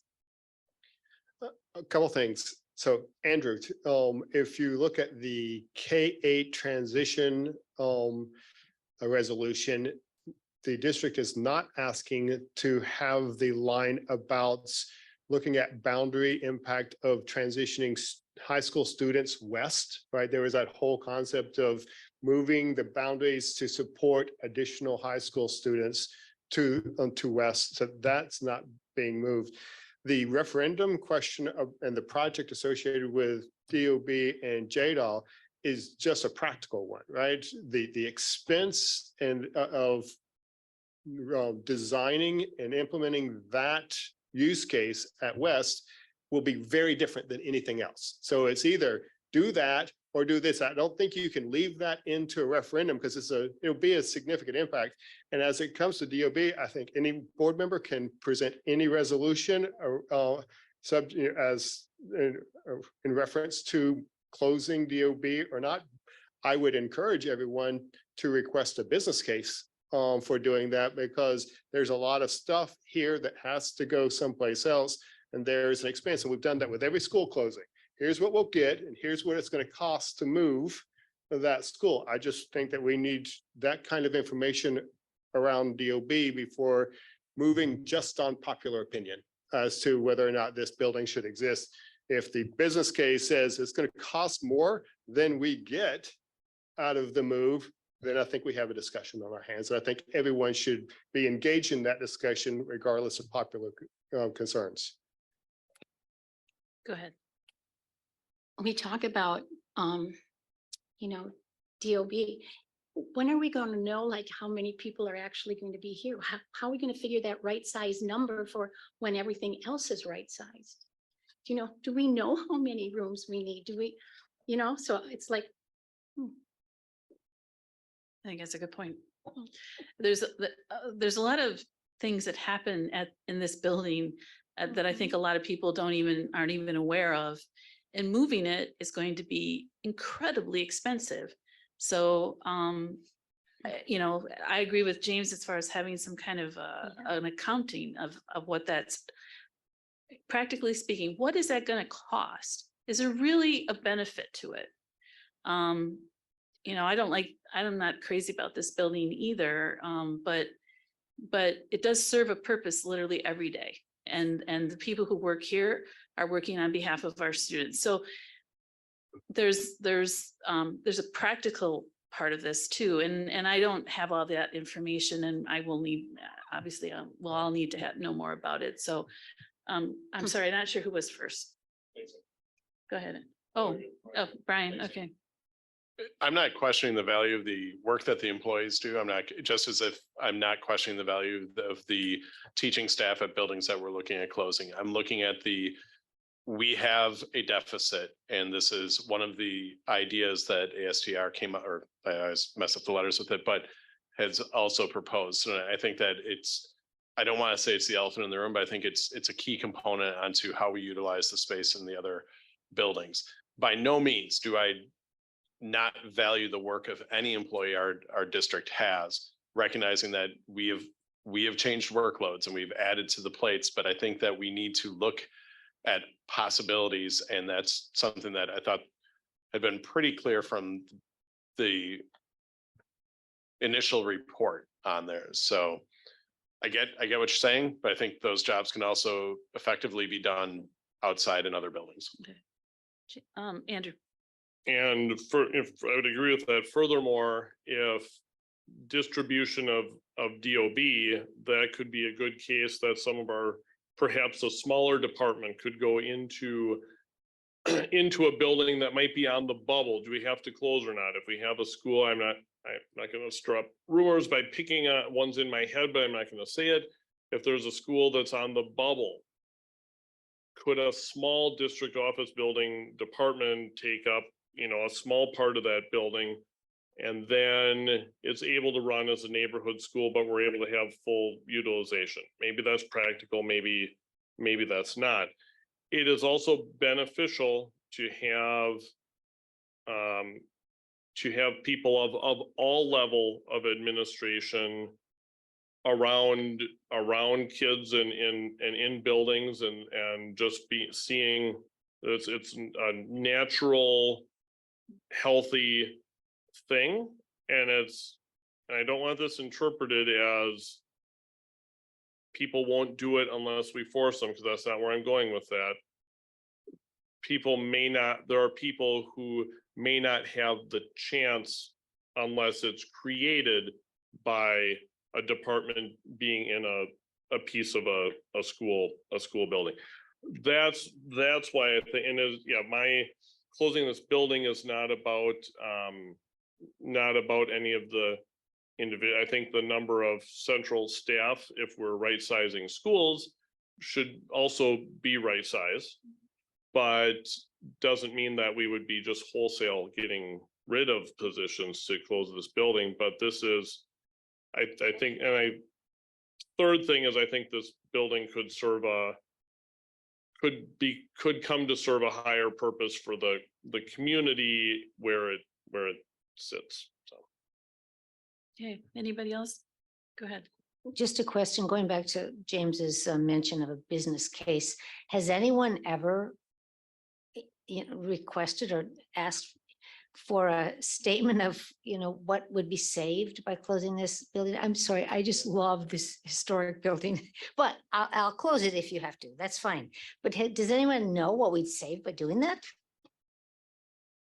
So, no, I haven't seen any figures, all right, around that, but I encourage everyone that ATS&R did a component of the study, right? Theirs was capacity and, the state of the building, right? And was it adequate for its purpose? We have seen and we know that there are other aspects to that decision. We decided Fort Howard was not the appropriate move, and we had to go in and we are dealing in hard numbers everywhere else. I just would like to see them. And I think that there is activity around generating that kind of information for us. Just want to make sure that just because ATS&R put it on a proposal plan, I don't think that is the only criteria for me as a good decision that we've taken. So I just want to see the information. Right. And I think James alluded to it, but it sounds like we will have that information at some point that it's being worked on. So that's good. I'm still hesitant with it. If it shifts off of West with the possibility of referendum dollars being on there, I'm concerned with it. So hopefully I can hear some information to relieve me of that concern. Yeah, I would love to see a pretty detailed breakdown of the departments and what it would cost. And I mean, the people who work here, most of them are deployed out into the district every day anyway. I mean, it's not like they sit in this building all day. They have office space here and they go out into our schools. So yeah, go ahead, James. So can we just ask the question? Because we're running up against the deadline, right? So if this were to actually influence the decision, or is it reasonable or possible to have a 50,000 foot review of some of the costs and the recoup of those costs associated with leaving this building? Because if we vote on a referendum question or this at the next board meeting, we're kind of miss our window, right? To say, yes, go ahead and do something with EOB at West. So if we don't want to miss that window, it would really force action by the district. And you guys need to be comfortable with that and be able to respond.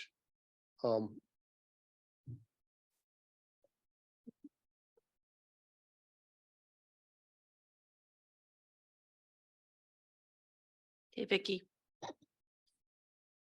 Hi, we would still move forward with the original resolution language of exploring district office moving to West, along with John Dewey Academy of Learning, because the board hasn't taken that off the table yet.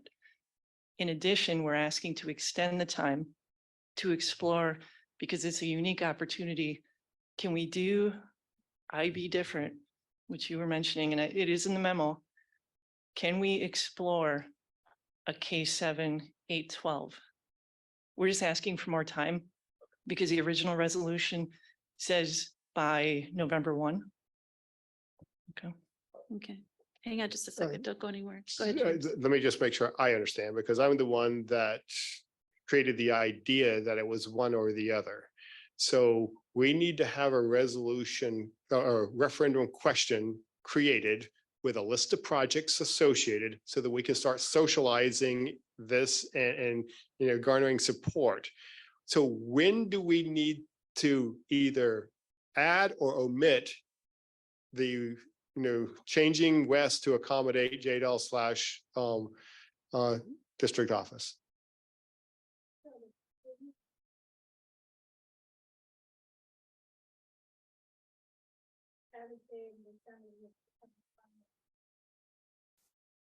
So we have actually one or two more board meetings that we can investigate that. Okay. And if I could, because of the budget system in the state of Wisconsin, school districts are going to have to go to referendum every 2 years in some cases. So if we didn't have the answers for you to make an informed decision by the time the question would have to be for the April referendum, we know there will be another cycle. I just need to follow up because I still feel we're out of sync timing wise, because you want the definition of more time was right next to allow the boundaries committee to review options, which takes us to next June, right? So I don't know. That's why I kind of ran the sequence in my head and made that statement. So I don't know what a month and a half gives us. So I really want to make sure that we go in eyes wide open about this particular question at the board meeting, because I do believe that if we say, yes, take that out and, subordinate to additional review by a committee that's going to present sometime, I think there was June-ish. Yeah, I think we're not talking about this referendum question. We're talking about the next. So, okay. So is this basically a question of priorities? Is it a priority to move the DOB, or is it a priority to take care of some of these other things we're proposing on the west side, especially? Like I like what you mentioned about, if it's not this cycle, the next cycle, because you're right, we're in this cycle now and there's no getting out until some big changes happen in Madison. So if that's our reality, then we know that we'll have to address this, this can be addressed again. So at another time. Andrew. Oh, I'm sorry. Go ahead, Laura. On this question. Go ahead. I think you bring up a great point with it. We have to prioritize, right? But if we don't have the data and we don't know the potential savings or the cost, we need that before we can make that decision. And I know we also need to discuss or review the administration, the right size of the administration, which was also a motion, I think, from one of the meetings in June as well. So those are some other things we have to look at to have the full big picture. But I think if we're expecting schools, and same things Brian said earlier, that we have to have that same expectations for our administrative team, and looking at if that can help the district in our budget shortfall, we need to explore that and have that information to make that decision. Go ahead, Andrew. Just to be clear here too, unless there's just some hidden amount of space in West that vastly exceeds what I know, West would only be a part of DOB closing. So if this means, I guess to me, if West is, if we don't know yet if we're ready for 7 and 8 or a different grade to go into West, I would think by whenever the next referendum would roll around, there would have to be money. I think that there's also, perhaps we could do something in a referendum question. If we don't know exactly where yet, we could earmark money or designate money for potential moving of office building into school buildings or something like that. I think that could happen, and that doesn't have to be decided tonight either. But to be clear, it's not a one or the other, that because West would not fit all of DOB anyways. Yeah. I'm sorry. Go ahead, Brian. And Andrew, thank you for clarifying that. I also just want to make sure that we're not going to slowly eliminate buildings with questions of, well, we can't do it now. We can't do it now with one at a time. And I agree. I think that there will be opportunities to get some staff into different buildings. I think that it's something that we need to look into. So fully understand that it wouldn't completely fit in at West, but I also don't want things all of a sudden just chipping away and now we have nothing with it. So. Okay. Go ahead, Lynn. I just want to make sure that as you think about West High School and you keep thinking about these two options of moving JDOL in and moving DOB in, please, now that it has come to light that they're considering moving 7th and 8th grade IB program into it and making Franklin the K through 6 IB school. Keep your minds open to that, please, as a third. I know time is of the essence, but that's a really, really good third possibility. James. Dr. Tiller and staff, is it reasonable to take this question about West off of the agenda for the meeting? Give the district an additional month, because it sounds like if we don't need to have the list of projects until December, that we can give the district some more time to evaluate the cost savings and some of the data around this building that would help us inform the decision whether or not we stay. I just say, let's remove it from the agenda next week or 2 weeks from now and put it into November. Sounds good. Okay, So go ahead. I like that idea. But since we still haven't established committees, I don't know that we have the right mechanism for doing that. I suppose one way would be that if it came back as not a recommended motion by the administration, that would be one way of doing it. But I think it still at least technically remains a legal concept that should remain on the agenda, and probably a motion to postpone or for simply no motion to be taken up, but it should still exist. It should still exist on the motion. What I wish we could do here, because I don't think we're bound by law, we're only bound by tradition from how we post it. This would be a great time to have this meeting be a place where we would vote to postpone it, but we're not posted that way, but there's no real strong reason we couldn't be. But conceptually, yes, I like waiting another month on the West part. Okay. Right. And just for clarification on that, it's my understanding we can adjust this through our normal procedures on the next meeting anyways, to offer it as to have that stricken or modified on it. And I fully intend to do that, but Okay. so. All right, let's do it next meeting. Okay. Okay. All right, next is the discussion on consolidation of Keller School, Elementary School to Kennedy Elementary School. Board, we're asking that on the October 23rd, the district is recommending the consolidation of Keller with Kennedy Elementary beginning the 2024 school year. We met with the community of Keller and Kennedy on Tuesday of last week. That was a little different story. We had a little tears of Keller because they thought they had longer time before that would happen. They were expecting 2 to 4 years out. So it was kind of by surprise. By the end of the day, by the time we got to Kennedy, the staff was okay with it. They had come to reckoning with that piece. Of course, Kennedy is not being consolidated, so that was a little bit easier.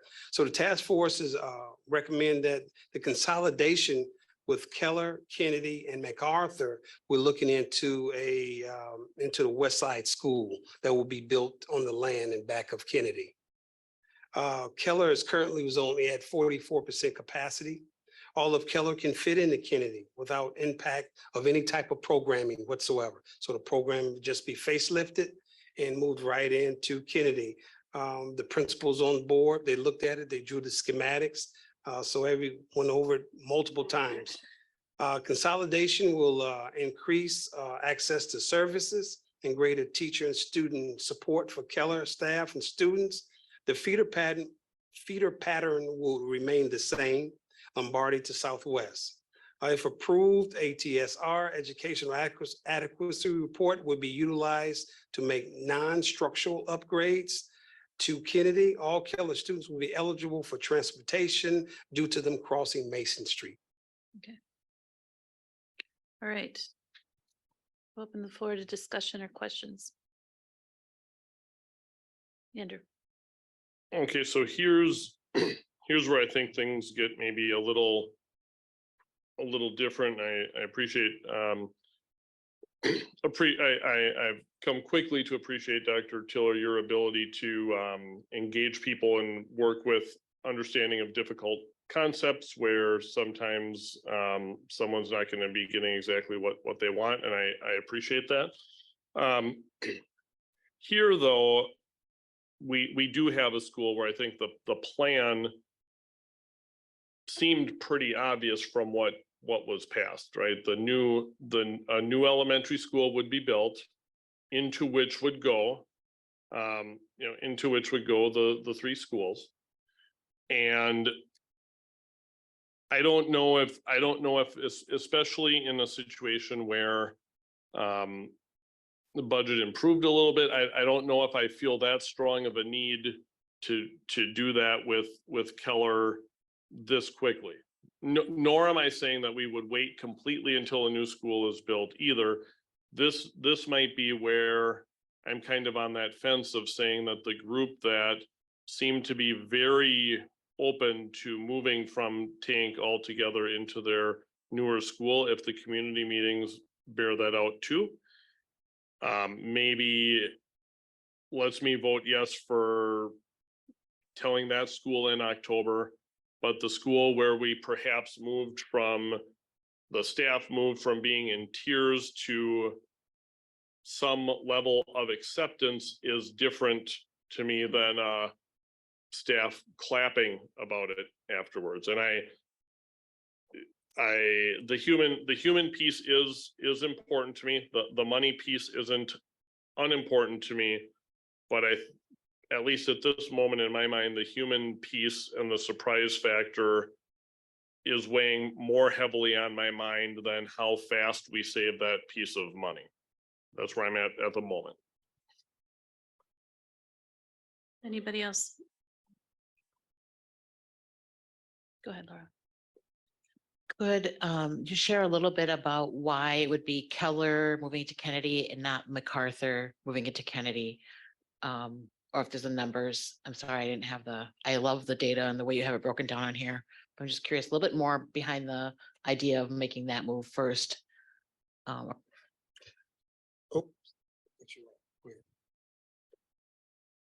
So the move itself, I know the money piece. For example, if we don't make this move, do it according to the deficit, we would save $621,808, and that equates to 6.5 FTEs if we don't make this move. So we would have to look at moving some budgets and moving some people out if we don't make this move.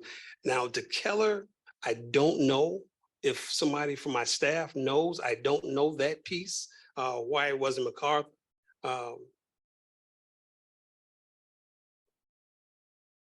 Come back, Vicky. Thank you. MacArthur can't fit. Okay. Go ahead, Lynn. And for what it's worth, if it's worth anything, I don't know how many students from Afghanistan we have. I know that a bunch of them live in my neighborhood and I love them. But they all go to Keller now, and they're all going to be finished by the end of this school year and ready to go to their home schools. And so it seems to me a good time to move them. That's exactly right. That was one of the, when we met with the parents and all of them, that was one of the factors that came into play with that. Absolutely. Thank you. Okay, anybody else have any questions? Go ahead. So Tank, there's parent and community meetings coming up after the board meeting, but for this one, it happened before? No, both of them gonna have, the parent meeting is gonna happen on the same day. It's gonna be on Wednesday. One's gonna be from 4:30 to 5:30. The other one's gonna be from 5:30 to 6:30, somewhere around that, but it's gonna be the same day. So the parent meeting is gonna be the same day.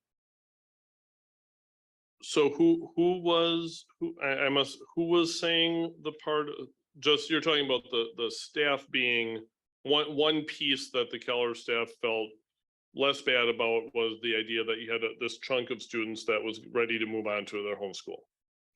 I didn't say that. Okay. Lynn said that, but what we did, we made sure we communicated to the students after we met with the staff that day, because we were concerned about those students that Lynn brought up in the process. And we found out that they were going to be moving on and going to their homeschools anyway. So because we want to make sure they was not affected in this. And if they was, what type of transition that we will have to make sure that it would be okay as we talk to the families. So there will be family and community meetings in both cases between. Absolutely. One thing I want to say that what makes this process a little bit better is that my team and we bring the staff along, we bring the parents along, we bring everybody along. So we're very transparent and upfront and honest, and that kind of helps as we move along this whole process, as you had mentioned. All right. Anybody else? Okay, I think we can move on then to policy and governance. This, I believe, is Melissa.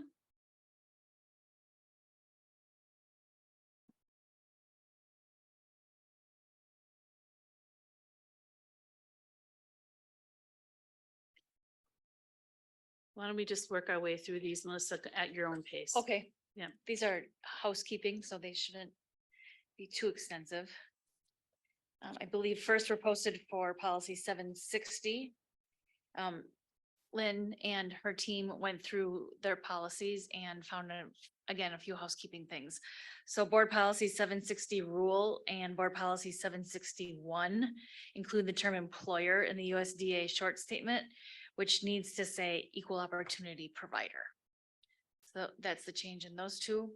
And then board policy 763 indicates that non-student adults can charge up to $15 of negative balance. However, it needs to be updated to reflect zero charging protocol in place. And that's per, again, the USDA requirements. Okay. Go ahead, Lynn, and then Andrew.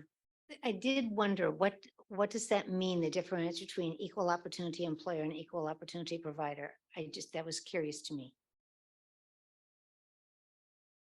So from the perspective of the USDA, we're providing meals to students, and this is with respect to the non-discrimination of students in providing those meals. The district is the employer. Okay, Andrew. Now, this doesn't have anything to do with what happens with students that might have a negative balance? Adults are able to purchase school meals. So irrespective of the student's account. So this is strictly an adult who wants to come in and purchase meals. Our teachers, parents can purchase, and in the summer feeding programs in the parks, adults are able to purchase meals as well. Okay, so but people are gonna read this or skim it and say we're taking away something from it. So this is nothing in how it works for students will change at all. We are just removing non-student adults' ability to charge a meal if they don't have it, and that's it. The language is specific that says non-student adults.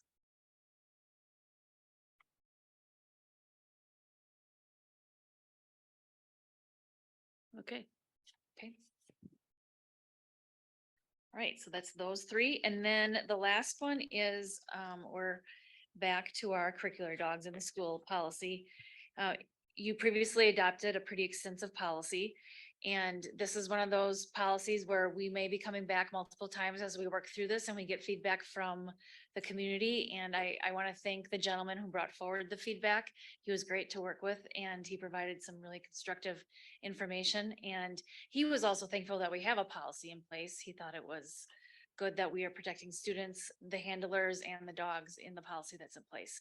But some of our insurance requirements don't necessarily match. They may be best practice, but they're not going to match with the organizations that certify the therapy dogs. And so I communicated with our liability carrier to get feedback as to whether we could make these changes. They were comfortable with the changes, especially with respect to the particular therapy dog agency that brought forward the concerns. They indicated it's a very reputable agency and that what they were presenting was a good alternative to what we had in the policy. So we're just asking for the policy to provide a little bit more flexibility so that as these changes come through, that we would be able to work through those to meet the needs of our students, keeping them safe, but also having that great opportunity for those therapy dogs in our classrooms. Well, speaking only for myself, I hope we talk about curricular dogs at every meeting. I'm happy to say curricular dogs, and yeah, I don't know, have fun with that. So, but it sounds like it's an ongoing process. So curricular dogs, yay. So, anybody have questions or concerns? Okay. Thank you. Thank you, Melissa. Okay, to wrap up the meeting, we do just have one small housekeeping thing. WASB needs to have an election for a 3-year term for the Board of Directors for Region 3, which is our region. That's going to happen on Wednesday, the 25th at the meeting, the fall meeting out at the Rock Garden. And there's really, at the time this was put on the agenda, I didn't know this, but there's only one candidate anyway. So it's not really a question. I thought there might be, so that's why I had to put on but the person who is running again is Sue Today, who I know and like very much and works very hard and is very committed. So she used to work in our district for many, many years and I have a lot of respect for her. So I just wanted to run that by you. And if you're all okay, she will get my vote. So, all right. That's it for our agenda. With that, I would entertain a motion to adjourn. Second. All in favor? Aye. Opposed? We're adjourned. Thank you, everybody. Like at the same time, right? You have been watching the Green Bay Area Public School District's Board of Education meeting. Please visit the school district's website, www.gbaps.org, for more information on the district and future meeting dates. If you cannot fully access the information on this video, please let us know the accessibility issue you are having by calling 920-448-2025 or by email at communications@gbaps.org. We will try to provide the information to you in an alternative format and/or make the necessary improvements to make the information accessible.